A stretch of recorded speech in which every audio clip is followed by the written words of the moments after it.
All right, we are here with Desi and Chris, the winners of the Challenge USA Season 2. Rob and Brian for RHAP. I'm so happy for the both of you. I feel like that this is such a nice story for both of you. Let me start, Desi, for you. It was like a little bit more than a year ago. We were talking about, did Enzo even send you a fruit basket? And now here you are, the winner of the challenge. How does it feel? First of all, I have to say Robert on behalf of the Yes, Purple thank you, Pants thank you. posse. So just, throwing that out there. I'll say I still haven't received anything from Enzo, not so Yeah. much as a text message. Yeah. But it is a good redemption feeling.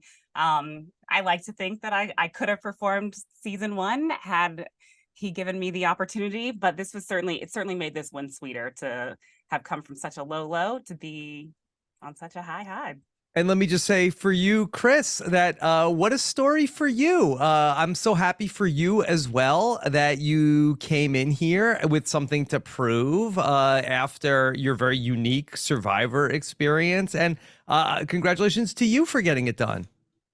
Thank you so much. Yeah, absolutely was a night and day difference from my first go around with reality TV. I won, but I won in a very different way as the first time. So it was so relieving to, shut the naysayers up. I mean, I'm a deserving winner this time around, and it was super cool to be able to see this play out on TV.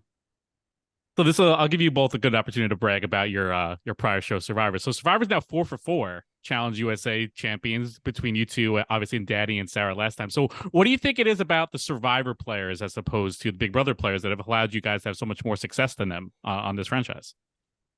I think the Big Brother players address this game all wrong, honestly. They come in playing too hard socially and not necessarily performing physically. And this is very much a game where, like, you can do your social thing, but you need to have a little bit of physicality to back it up. So they just come in like swinging a little too hard. They're a little too like messy with their social game.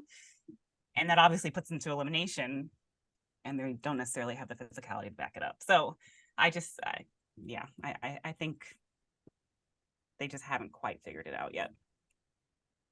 Yeah, I would agree. Survivor's cut from a different cloth, so to speak, where there's just some resilience there. There's some grit. I mean, if you look back on this season, it's not as though Survivor players weren't in elimination rounds. We just didn't lose any of them. And the only time that a Survivor lost an elimination was against another Survivor. So every Big Brother player that went down, was beaten by, a Survivor player or another Big Brother individual, like the Tyler Monty elimination. Yeah. And we've got some grit. I mean, it's hard to go out and want to be starving on an island and eat nothing but rice and coconuts and stay resilient through that. So it translates well to the challenge format. Okay, now you two are the winners, but you two had very different paths to get here, and you two had some nice moments towards the end of like working together. But for you, Desi, you came by way of like you had a very good alliance and had people that you were working with all through the season. Where Chris, you were really like back against the wall, like by yourself for most of this season. I guess, Desi, for you, how much of the way that you played this game was informed by the way you went through with everything in the first season of the Challenge USA? I think you cannot compare season 1 and season 2. They were just played so differently. The cast was so different. The format of the game was so different. Like, season 1 was pretty straightforward. Once you were in that winner's alliance, you were kind of good to go to the end. This was a game where you had to adapt every week but also remain loyal. So I think just early on in the game, I kind of chose my loyalties. As the game progressed, I adapted and created new loyalties. But I leaned really heavy on my social game. I was trying to stay out of that elimination ring by any means necessary, but also I knew I had to put my money where my mouth is. So I wasn't the type of person, except for one time, who's going to say one thing and do something different. I had to keep a straight course so people knew that I was trustworthy and they didn't want to, you know, blow up that relationship either. And Chris, did you ever feel safe in this game from any point? I felt really safe going into the daily challenge that Tori and Fessy won, where the next day my game totally imploded and spiraled. I was under the impression that I had planted my flag with the right people in, you know, having a really close relationship with Josh, having a really close relationship with Michelle. We, from what I thought, had a strong, you know, winners alliance, and by proxy of their relationship with Tori, their relationship with Josh and Cory, and then, you know, on the Survivor side, like Desi being a part of that, I thought I was in a good spot. And then when I realized that I was not, I tried to fight my way out of that socially by making it a girls' day instead of a guys' day. That didn't work. Everyone's kind of dirty laundry got piled up on me, and I had to take out Sebastian in that elimination. And then at that point, it really was like a reset for me from a game perspective, because I knew that there wasn't, the people that I thought were in my corner were not there at all. And I just had to be resilient and kind of lean more on Desi and Chanelle. And, you know, Michaela was always suspicious of me after that, but the Survivor girls just were such a force in the house. And I knew that I was pretty much on an island, but I wanted to work and have Desi wrap her arm around me as best as possible towards the end there. And Desi, so it seemed like for you in the final, the most critical moment was when you and Michaela both got to the second checkpoint. And you kind of like took ownership of just like, I'm going to do the rocks right now. And Michaela kind of had to sit by and wait, and eventually just ran off. Can you talk to a little bit how you kind of just made that decision, and what was the kind of conversation you and Michaela might have had in that moment? What kind of happened at that stage?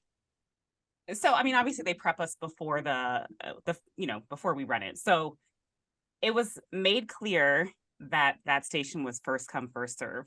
There are two balances. It's first come, first serve. Or we didn't know what it was, but they were like, there's two stations. Once you get there, it's first come, first serve. So we arrived at the same time. We kind of read what was on the placard at the same time. And then Michaela, like, you know, stopped to rest, and she was like, okay, now what do we do? And I was like, oh, you don't know what to do? Mm-hmm. I know what to do. It's first come, first serve. So I'm going to put my rock in this basket and keep it moving. So that was obviously a, you know, $250,000 mistake for Michaela.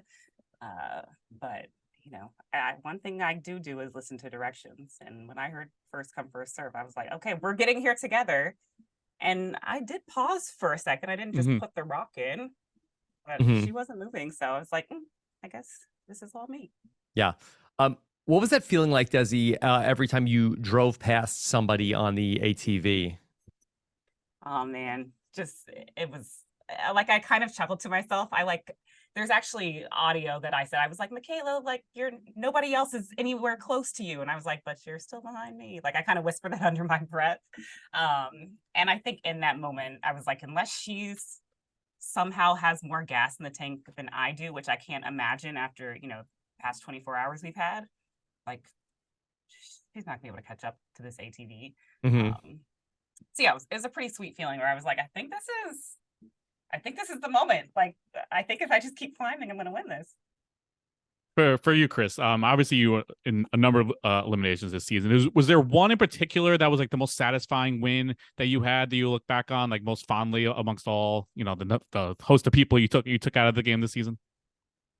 Yeah, the elimination against Wes was definitely the highlight, probably top two behind winning the whole thing, highlight of the season for me, because the stakes were so high from, you know, what I thought at that point in time. I needed to tip the scales into the, you know, the odds into the favor of the Survivor Alliance and players. And I had called out that I had wanted Wes. Wes did not have as many balls in the hopper as Tyler. The only two people who voted with me were Cassidy and Josh was one of my closest alliance members. And so it was almost a win for me personally from a social aspect, that I was like, oh my gosh, someone actually voted with me. This is a feeling I have not had recently. And that was really special. And then to win against him in a physical matchup, and then, you know, at the end, him retire from the game, to say that I had a role in, Wes Bergman's retirement was pretty cool and pretty special. So that was a highlight elimination for me by far. Chris, did your experience with the edge of extinction and then having to come back and then having really your back against the wall ultimately to get to the win on Survivor, did that help prepare you for like the circumstances that you faced here at the end of this season? Yeah, I definitely think that this season just reaffirmed that I am just a perpetual underdog, and when my back is against the wall, I'm going to do whatever it takes to scratch my way to the finish line and win. The edge of extinction was a lot like that. The chips were stacked against me in a crazy way, and I had to do every single thing right after winning that final challenge to get back into the game the last few days of my Survivor experience, and doing that basically every elimination and the daily challenges for a few weeks in the challenge house was really similar to my experience after coming back off the edge of extinction. It's like, I've got to get it right. And when I am put into the position where I've got to take the shot, I've got to make it. Like, this is, each decision for me is a $250,000 decision.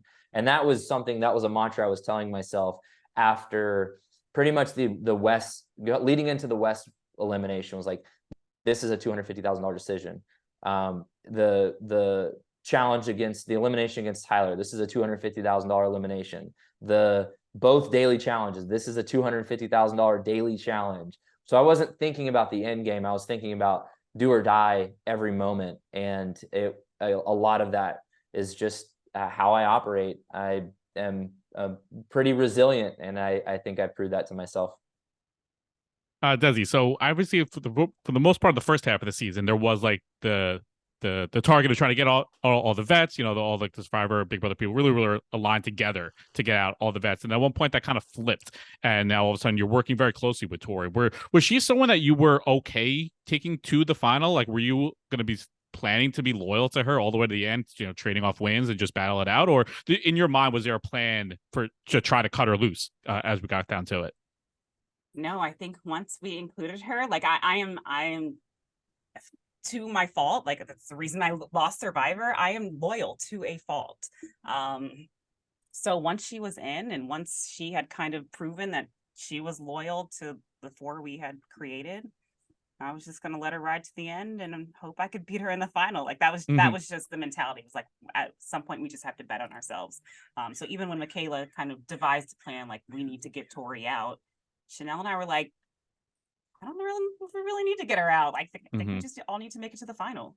And that proved to obviously work out. Like, all three of us beat Tori in the final. So I think it was a real lesson in, like, most people will say get out your biggest competition, but I'm still leaving in Chanelle and Michaela. So right. I always saw them as my biggest competition in addition to Tori. So getting out Tori wasn't really gonna make the victory any easier when it came to the final. Desi, do you have one move in the game that you feel like was like the best move that you made? Because it seemed like that you really were able to like avoid people really coming for you and stay out of the drama in the house. Do you have like one really key thing that you feel like was the best thing for you this season? Switching to the blue team, for sure. There was a huge target on my back when I was part of the green team, and I knew that. So while it obviously sucked to be nominated to go into elimination, it was like, this is my only opportunity to not be in the position that Chris is in, because I had made it so clear that I was targeting vets and only vets. And when it became clear that, like, Michelle was working with the vets and Josh was working with the vets and everybody was working with the vets, yeah, that was the thing that changed the game for me. And Chris, so you win the last daily, you punch your ticket to the final on your own. You don't have to worry about another elimination. And it was very interesting to see your thought process of how you wanted to devise who was going into that last elimination. Seeming like your focus was on Fessel rather than throwing in like Bananas and leaving that more to the hopper. What led to him being more of your target there, of wanting to make sure he was going to elimination as opposed to Cory or Bananas or Josh even? Yeah, the final, the last couple of weeks were really after my after my elimination win against Tyler, which was a blindside. Desi was told that it was going to be a girls' day. I was told that it was going to be a girls' day. Josh was, telling me that we were going to ride it to the end together. Michelle was saying she had my back, and then they blindsided me in the elimination arena. That was a personal sting. Like, that was like, et tu brute, Caesar stab in the back. And I was fueled by like personal vengeance at that point. I wanted to make the vets pay. And if I had won, I felt like it was important that Michelle earn she go into an elimination, and then either her or Cassidy. I was hoping that either of them would come back. I still personally cared a lot about Michelle and about Cassidy. The next vote, as Michelle lost, the next vote, it was really important that I wanted the vets to turn on each other and kind of experience some of the turmoil that I had been going through, where people were telling me that they were going to vote one way, going to go vote a different way. How do you handle the backlash of that? And to put Fessy in, it put Bananas, Tori, Josh, and Cory in an impossible situation. And Josh had been claiming that he was going to put his name in the sand. He was going to write his name. He was going to nominate himself if I was the one that was in. And then so when I nominated Fessy, I was like, all right, Josh, you have an opportunity now to nominate yourself. Let's see what happens. And he voted in Bananas instead. And that to me was like, personal, an eye for an eye, so to speak. So, okay, for the both of you now, you have the win under your belt. And for you, Desi, this was now, basically to come back and, finish the unfinished business from last season. Would either of you come back for more challenge, or do you feel like, okay, this is something that's been accomplished and you don't need to come back? $1 million question, Rob. I don't know. Or $250,000 question. Yeah. Immediately after the season, it would have been a hard no. Like, never again, not enough money in the world. Now that I've had some time to heal and recover, maybe. But the stars would have to align. Like, I own a business. I have stuff going on at home. So it is a big sacrifice to leave for 7 weeks. It's not like I'm leaving nothing. So yeah, it has to be the right timing. And, we'll see if that ever aligns again. Okay. Chris? Yeah, my box is so checked on the challenge. I did everything that I needed to do to fill my cup to the brim with the challenge experience. And it's a lot to leave.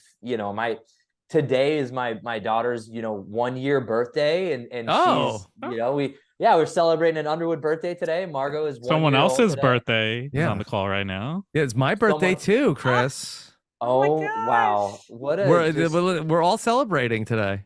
The stars have truly aligned today for this one, and I knew your energy. I could sense your energy, Rob. It's just right there, palpitating. It's right here. Yeah. The reality is I have got such life is great right now. I'm in an awesome season, being a dad, being a husband. Work is cranking, and so it would have to be just the penultimate challenge season, winners only. I said no to Winners at War last time around, and you said no. You said no to Winners at War. I feel like that we didn't know this.